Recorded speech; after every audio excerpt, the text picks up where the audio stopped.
Buenas noches, mis angelitos. Bueno, hoy nos vamos hasta la hermosa Cuba con una historia que me contó una de mis nietas favoritas de este canal, Janet. Y esta historia va dedicada para mi nietecita Salem, que ha estado esperando esta leyenda toda la semana. Mucho hemos hablado de que los muertos no siempre se van. Algunos porque no quieren irse, otros porque no pueden irse, y otros más porque sus maldades fueron tan grandes que ni el cielo ni el infierno les dieron un lugar. Y hoy, mis ángeles, les voy a contar una historia relacionada con una de estas almas. Así que vayan por sus galletas, métanse a la cama y prepárense para nuestra noche de leyenda.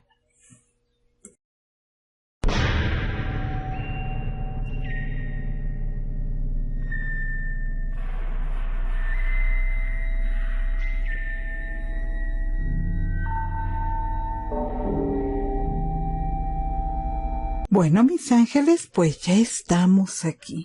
En la época de la esclavitud había cientos de miles de esclavos al servicio de sus amos en Cuba, donde trabajaban hasta morir en los ingenios azucareros, las plantaciones y las haciendas que eran propiedad entonces de españoles, ingleses y franceses.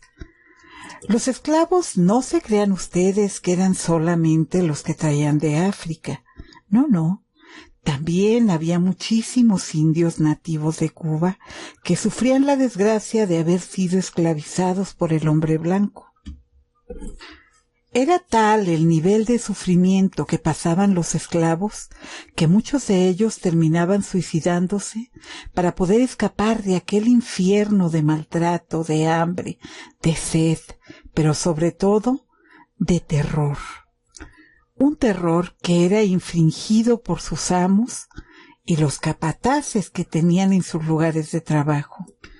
Tanto la gente de color como los indios estaban libres de enfermedades cuando llegaron estas personas, pero al mezclarse con los españoles, los franceses y los ingleses que venían enfermos de sus países, pues muchos morían sin ningún tipo de atención médica, no solamente de viruela, también de sífilis y de otras enfermedades comunes en Europa, pero que eran desconocidas para los esclavos de Cuba. De las injusticias podríamos hacer 4 videos hablando de todo lo que sufrió esta gente. Los esclavos eran tratados peor que animales y sin compasión alguna se pasaba por encima de sus sentimientos, de sus derechos, que por cierto no los tenían en ese entonces. Bueno, sí tenían un derecho, el de ser esclavos. Fuera de estos, era más valioso el perro, que era mascota de la familia, que cualquiera de los esclavos que trabajaban en la plantación. En aquel entonces, cuando llegaban los barcos negreros a África y esclavizaban a la gente, la subían a los barcos, y una vez que llegaban a su destino eran separados de sus hijos, a los que muchas veces no volvían a ver jamás, tanto madres como padres, primos, hermanos, muchas veces jamás volvían a cruzar una mirada, y esto si no les tocaba durante el viaje verlos morir y descomponerse ante sus ojos. Esta gente, lejos de su país, de su familia, de su gente, de sus dioses, de sus costumbres, se hundían en la más profunda tristeza. Y por supuesto, entre estos esclavos había algunos que eran caníbales. Así que al no ser alimentados por sus amos, tenían que arreglárselas no solo para no morir de hambre, sino también para sobrevivir. Y muchos de ellos se alimentaban de los cadáveres de sus compañeros que morían no solamente en el viaje, también después del trabajo, después de los abusos de sus amos en las plantaciones. Aquello de verdad era un infierno. Fueron tiempos muy duros para Cuba.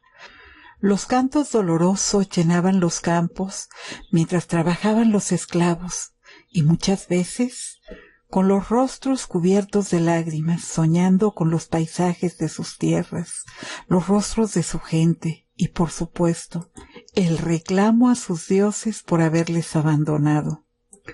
Uno de estos personajes, amos de muchos esclavos, era doña Pilar de Aldama, una mujer malvada que era dueña de un ingenio azucarero. Junto con su marido de noble cuna francesa, era cruel y despiadada con sus esclavos. El marido, a pesar de que sabía lo que hacía su esposa, estaba tan ocupado que le daba poco o nada de importancia. Después de todo, un esclavo valía menos que una vaca en ese entonces. La mujer, sin duda, era cruel y muy despiadada con sus esclavos. Disfrutaba de verlos sangrar y dolerse tras las golpizas infligidas por sus capataces, por supuesto, por orden de ella. Cuando una esclava tenía hijos, las dejaba creer que se quedarían con ellos y dejaba que los niños crecieran un poquito. Las dejaba encariñarse con sus hijos y después le gustaba estar presente en el momento en el que separaba a las madres de sus hijos. Cuando vendía a los niños, ella disfrutaba viendo el llanto en las caras de esas madres. Una mujer dura y cruel fue doña Pilar. Con frecuencia viajaba al viejo mundo. Y entonces los esclavos eran muy felices al no tener que aguantar los desplantes de tal malvada mujer. Pero cuando regresaba, la diversión más grande que ella tenía era lastimar a sus esclavos.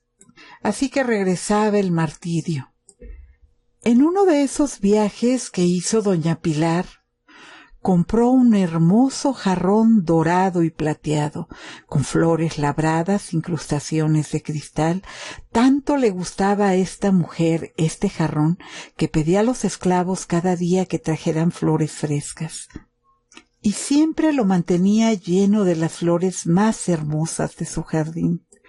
Pero, como a cada malvado se le llega su hora, doña Pilar enfermó de gota, caminaba con muchísimo dolor, y se cuenta que en ocasiones no dormía dando alaridos de dolor en medio de la noche.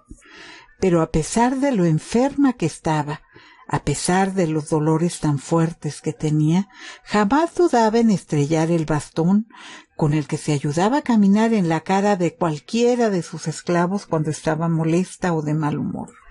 El tiempo pasó, la enfermedad creció y doña Pilar murió en medio de muchísimo dolor, pero hasta el último momento en el que tuvo un respiro de vida, fue cruel y malagradecida con los esclavos que le servían. Cuando murió, los esclavos realmente se alegraron, pero su marido dolido y sus hijos por la pérdida de su esposa decidieron que el jarrón que ella tanto amaba sería puesto en su tumba para que se mantuviera lleno de flores siempre como a ella le gustaba. Así que una vez que se depositó el cuerpo en el mausoleo de la familia, con él se acomodó el jarrón en un lugar del mausoleo para que ella lo pudiera seguir disfrutando aún después de muerta. Cada tercer día era enviado uno de los esclavos a llevar flores al cementerio. Se cuenta que algunos, al colocar las flores en el jarrón, escupían y maldecían sobre la tumba de la mujer que tanto daño les había hecho. Pero también muchos fueron los esclavos que jamás regresaban. Algunos que lograban escapar, que iban a acompañar a otros esclavos, contaban que simple y sencillamente habían sido arrancados de su lado, entre gritos y súplicas por alguien que ellos nunca vieron. Pero siempre ocurría esto cuando los cubría la noche por el camino de regreso a la hacienda. Muchas historias corrieron en torno a la tumba de doña Pilar, pero tanto el marido como los hijos decían que los esclavos escapaban simplemente. Así que jamás creyeron eso de que los esclavos simplemente desaparecían. Para ellos los esclavos huían, punto y final. En vida, esa mujer poco o nada de piedad tuvo para los esclavos, y ahora sin ella los castigos se habían terminado. El amo era más humano y sus hijos, acostumbrados a jugar con algunos de los esclavos desde que eran pequeños, pues hicieron lazos de amistad, así que en la hacienda reinaba la paz sin duda. Sin embargo, siempre tenían que seguir yendo al cementerio a llevarle flores a doña Pilar. Un día, un esclavo de los jovencitos que se encargaba de los caballos fue enviado al cementerio a llevar flores él. Estando en el cementerio tropezó y el jarrón cayó al suelo. El esclavo lo levantó rápidamente y lo colocó nuevamente en su lugar, volteando para todos lados, asegurándose de que nadie lo viera. Él agradeció en ese momento que fuera de metal y pensó, si hubiera sido de cristal se hubiera hecho 1000 pedazos y qué cuentas hubiera dado yo. Pero mientras barría el mausoleo para retirarse de nuevo a la hacienda, comenzó a escuchar como si arrastraran algo tras de él. Así que de inmediato terminó lo que estaba haciendo, cerró el mausoleo y se dirigió otra vez a la hacienda.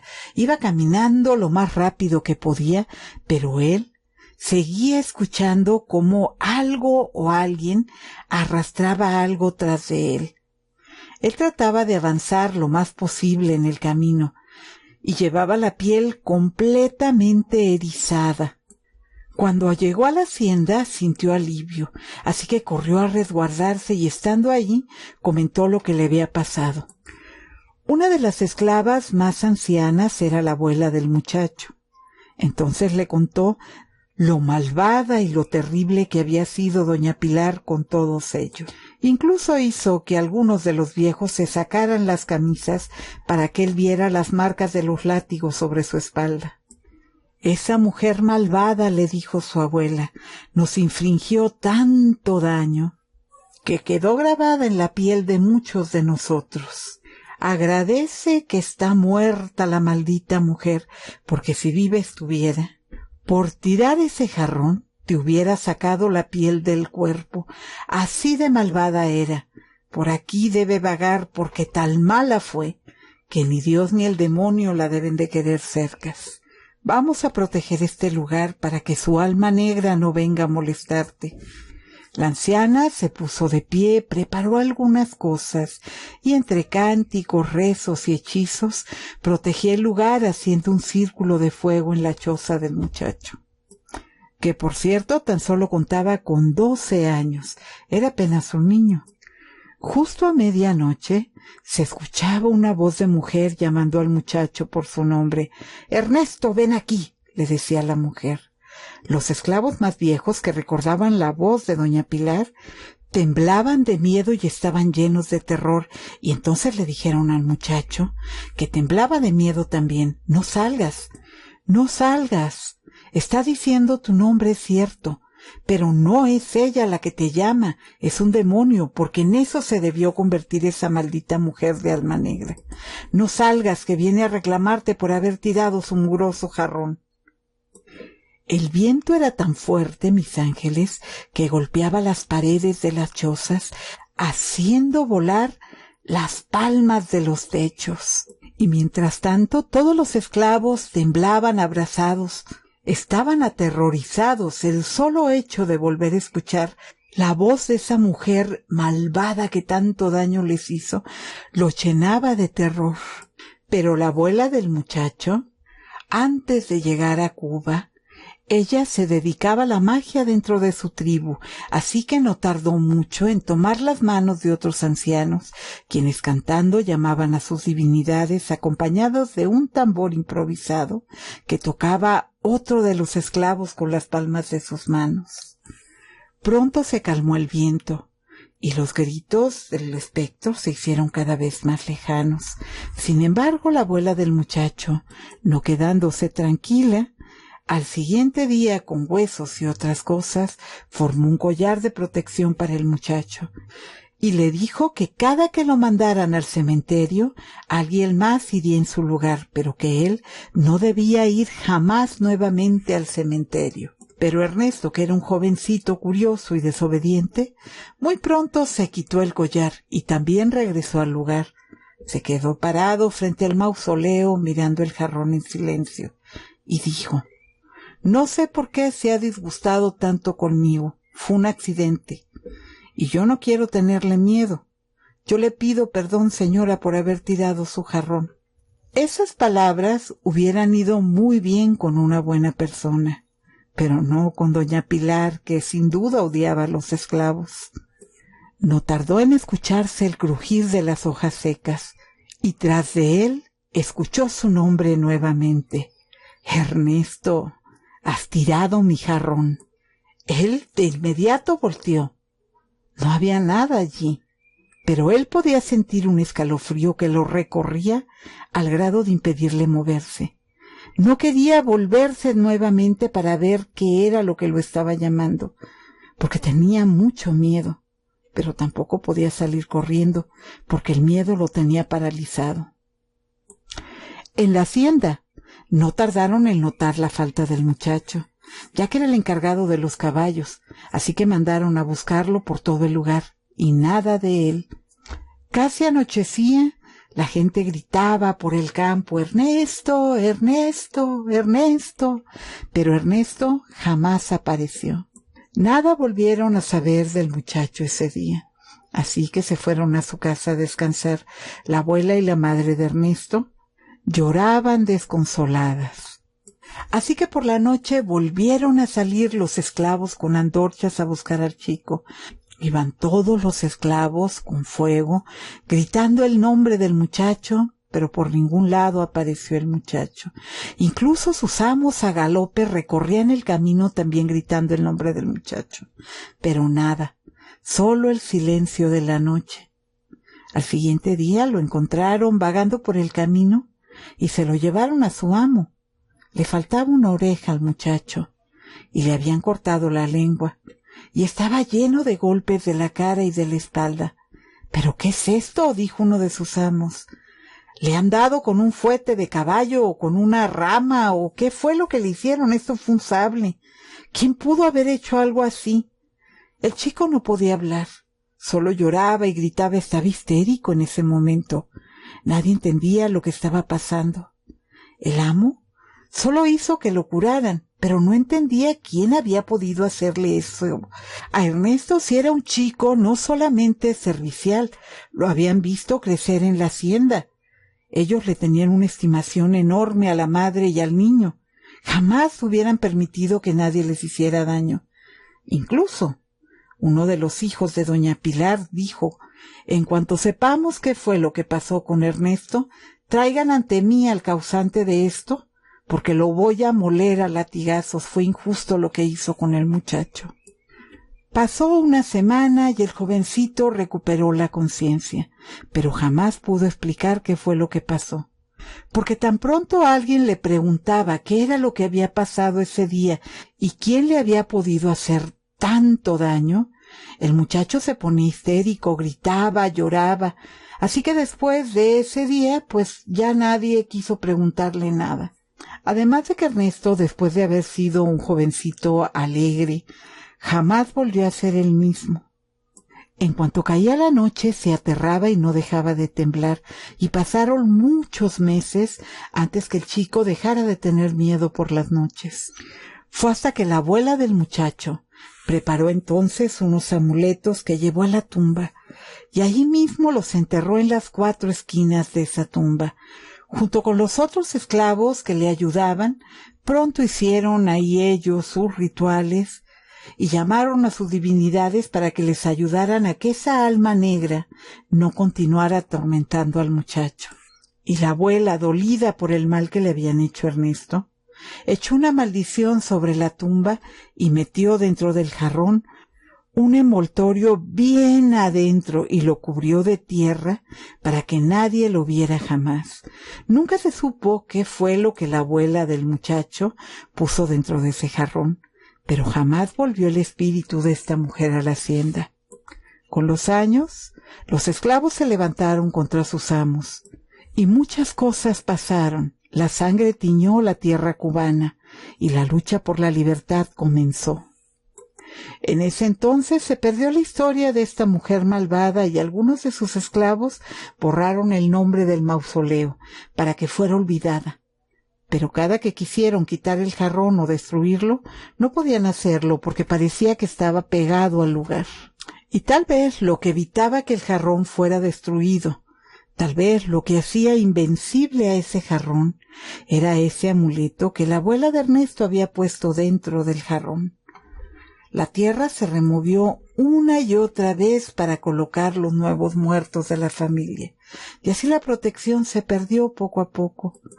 Pasaron muchos años, el jarrón perdió su belleza, y vacío de flores poco o nada lucía.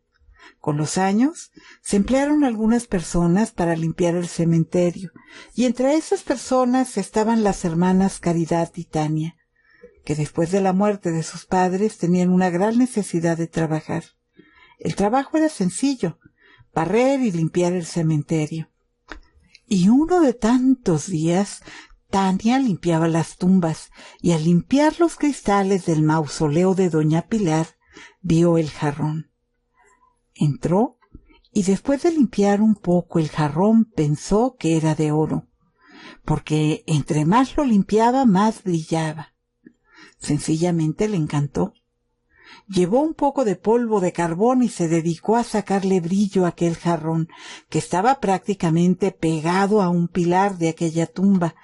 Los colores oro y plata, que estaban bajo toda aquella suciedad, emergieron de repente dejando a Tania maravillada. Era de oro, era de plata. Por supuesto que era de oro, tenía que ser de oro. Aquello era un tesoro y ella no estaba dispuesta a renunciar a él. Cuando por fin terminó de limpiar el jarrón, aquello lucía majestuoso, así que no tardó en ir por flores para colocarlas dentro del jarrón. Ella disfrutaba viendo aquel jarrón, le encantaba verlo. Cada tarde, al terminar sus labores, iba y limpiaba el jarrón, quitaba las flores muertas y ponía flores nuevas. Un día, después de que se tardó mucho Tania, Caridad la fue a buscar, y ahí la vio ensimismada con el jarrón, limpiándolo y volviéndolo a limpiar. Caridad se le quedó mirando y le dijo: «Pero chica, ¿qué estás haciendo ahí? Se nos está haciendo tarde y nos tenemos que ir a casa». Tania, sonriendo, le dijo: «Mira esto, Caridad, dime si no es hermoso». «Pues sí, sí es muy bonito, pero ahora nos tenemos que ir». Tania recogió sus cosas y antes de cerrar la puerta del mausoleo le dijo: «¿Sabes, Caridad? Si no estuviera pegado a ese pilar, ese jarrón yo ya me lo hubiera llevado para la casa y lo pondría sobre el comedor. ¿Te imaginas cómo sería de hermoso tenerlo en casa?». Su hermana la miró espantada y le dijo: «¿Pero qué cosas tontas estás diciendo? Eso es de un muerto. ¿Cómo puedes pensar siquiera en llevarte cosas a nuestra casa de los muertos? Tú lo que estás es loca». Pero Tania le contestó: «Pues a mí me encanta. Y si un día logro sacarlo de ahí de donde está pegado, seguro me lo llevo para la casa».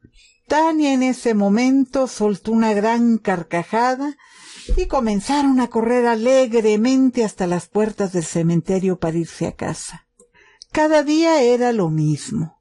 Tania terminaba de hacer lo que tenía que hacer dentro del cementerio y después iba al mausoleo y se sentaba a contemplar el jarrón pensando en llevarlo a su casa, pero siempre quedaba en eso.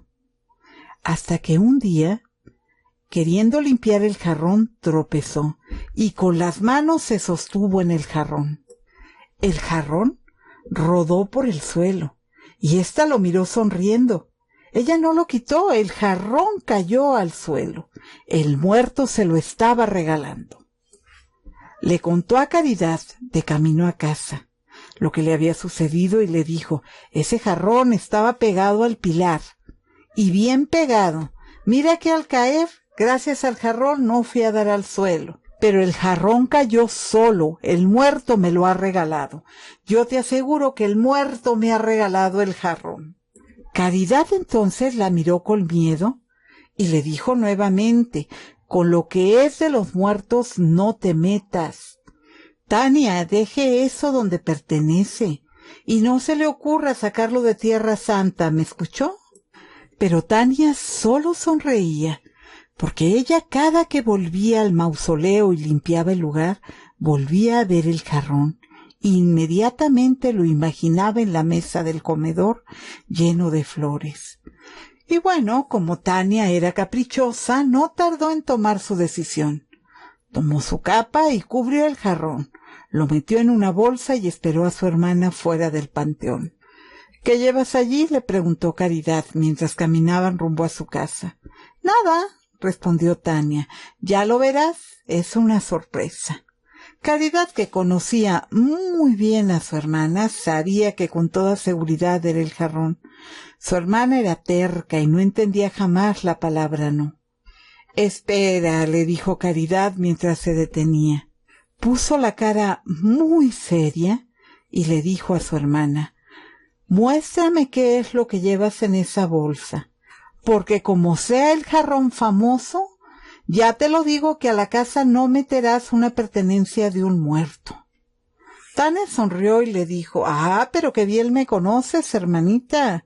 Claro que es el jarrón, pero no lo he robado. Ya te lo dije.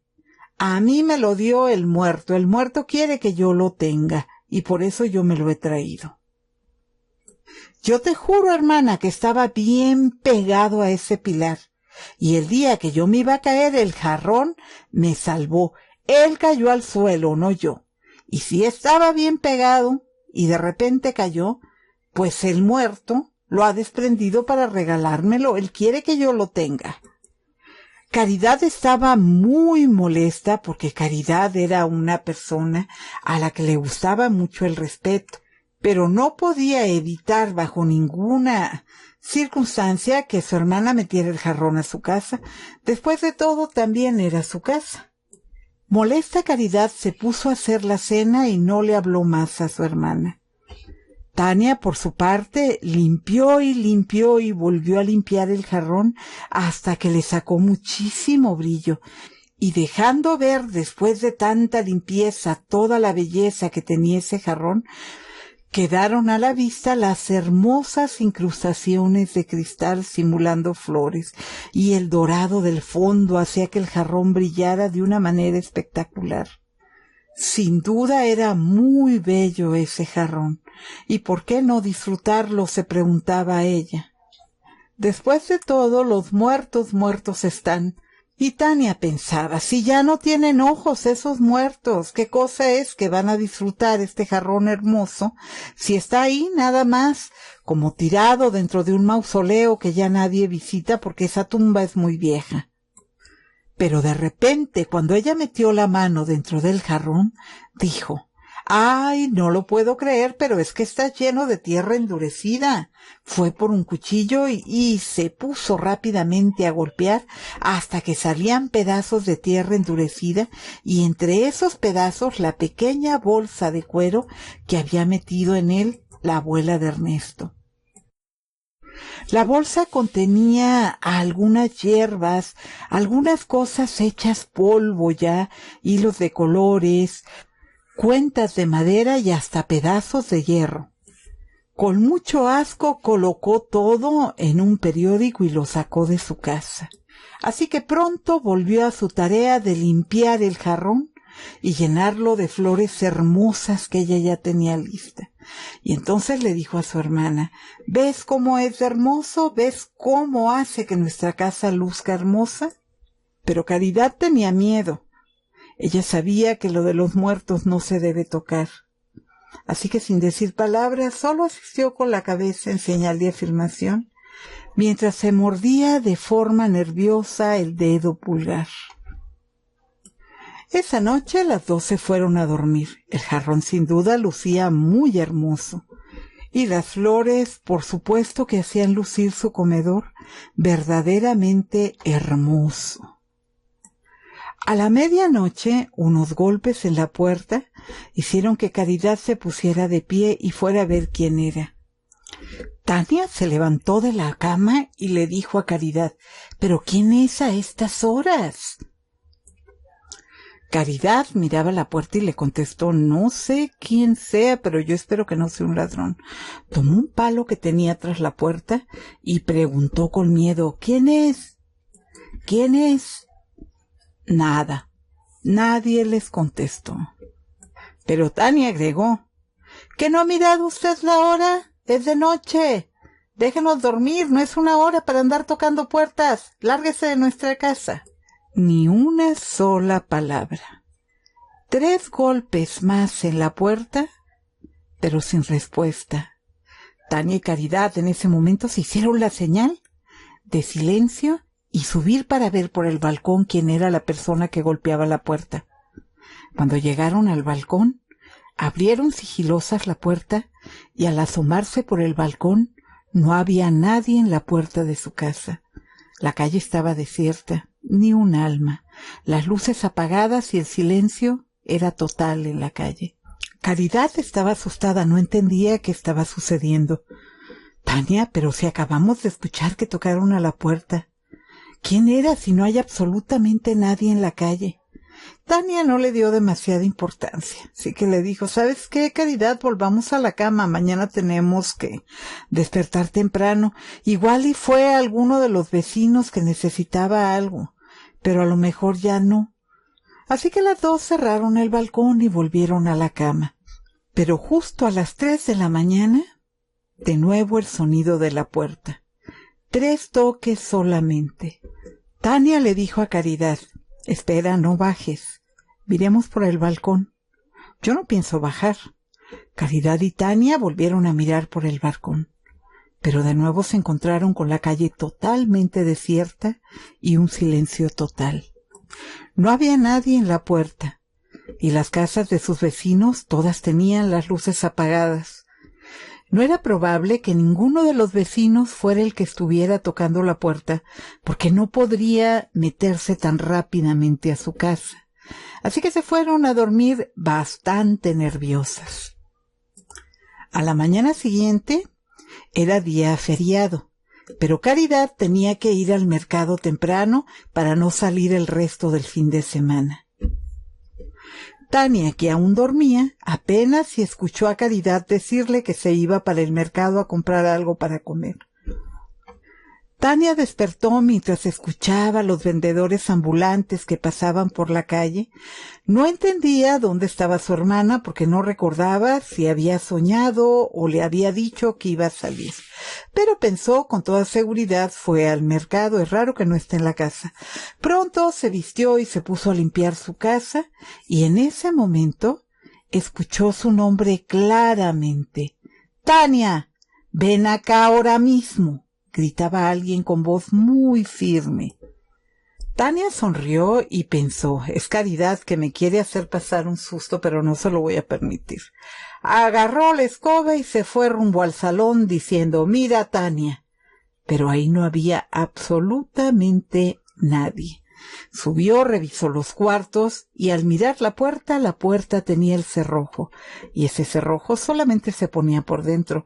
Ella misma lo acababa de poner. Nuevamente escuchó su nombre claramente. Tania, ¿que no has escuchado que te llamé? Ven acá ahora mismo. Le volvió a gritar la voz con voz muy firme. Tania, que estaba en la planta alta, se apresuró a la escalera. Después de un vistazo rápido para asegurarse de que no había nadie, ella pensó, ¿pero qué cosa es esto? ¿Quién puede ser? ¿Quién me habla a mí de esa manera? Cuando bajaba la escalera, algo o alguien le tiró por una pierna, y por allá voló Tania, siendo arrastrada por las escaleras mientras ella clamaba por ayuda. ¡Auxilio!, gritaba, ¡auxilio! Pero nadie la escuchó, y en ese momento empieza a escuchar.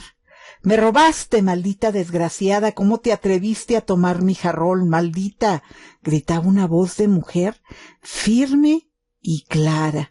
Tania no podía ver a su agresora, simplemente sentía los golpes. Solo le escuchaba mientras ella sentía cómo era golpeada por todo su cuerpo. Sus gritos no tardaron en ser escuchados por los vecinos porque eran tan desgarradores que sus vecinos pronto se apilaron en la puerta gritando, «¡Tania, abra la puerta! ¿Qué es lo que le está pasando? ¡Abra ya, Tania! ¡Abra!». Pero en respuesta solamente escuchaban los gritos de Tania clamando por ayuda. Los gritos de la muchacha eran desesperados. Nadie entendía qué estaba pasando dentro de la casa. Trataban de abrir, pero Tania había puesto el cerrojo, y para poder entrar se ocupaba una llave que únicamente podía tener la otra hermana. ¿Dónde estaba la otra hermana? ¿Será acaso que se estaban peleando las dos hermanas? Mientras tanto, Caridad venía por la calle con su canasta cuando vio a la gente afuera de su casa. «Por mi madre, ¿qué ha pasado? ¿Le habrá pasado algo a Tania?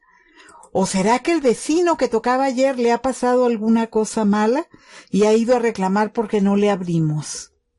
Sin pensarlo mucho, corrió hasta la puerta de su casa preguntando: «¿Qué pasa? ¿Qué pasa? ¿Por qué tanto alboroto?» Pero no tardó en escuchar los gritos de su hermana clamando por ayuda. Caridad sacó de inmediato las llaves, pero de nada sirvió. Era como si varias personas estuvieran recargadas del otro lado. Entre todos sus vecinos y ellas no podían entrar a la casa por más que aventaban la puerta. Caridad entonces recordó la ventana, así que fue a mirar por ahí y con horror gritó al ver el cabello de su hermana levantado sobre el aire mientras estaba siendo arrastrada por toda la casa. El rostro de su hermana sangraba tanto que apenas si podía distinguir sus facciones. Corrió y dijo: «Tenemos que tumbar la puerta. Mira que alguien está matando a mi hermana, pero no vi quién era». «¿Quién? ¿Quién?», le preguntaban los hombres. «¿Pero qué cosa es esa? ¿Quién va a querer matar a tu hermana si ustedes no le hacen daño a nadie?» «No lo sé», gritaba Caridad, «no lo sé. Simplemente vi que mi hermana está sangrando. Necesitamos entrar».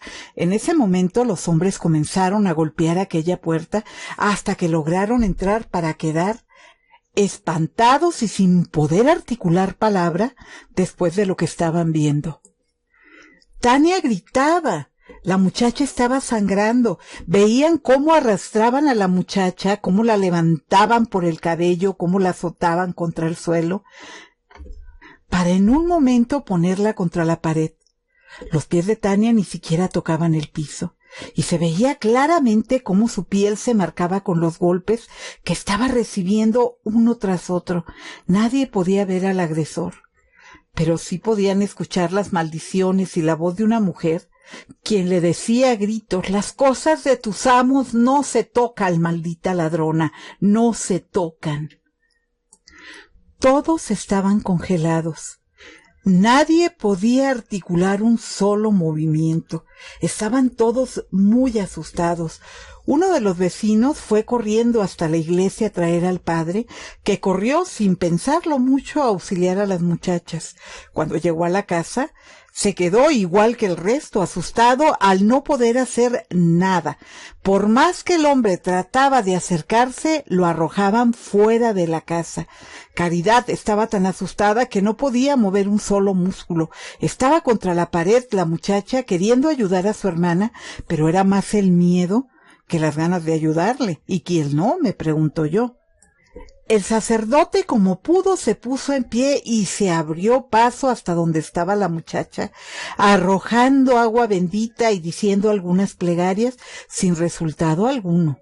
Tanto el padre como la hermana, cada que trataban de acercarse a la muchacha, salían volando por el aire, y el padre trataba de jalar a Tania. Pero sus intentos eran vanos.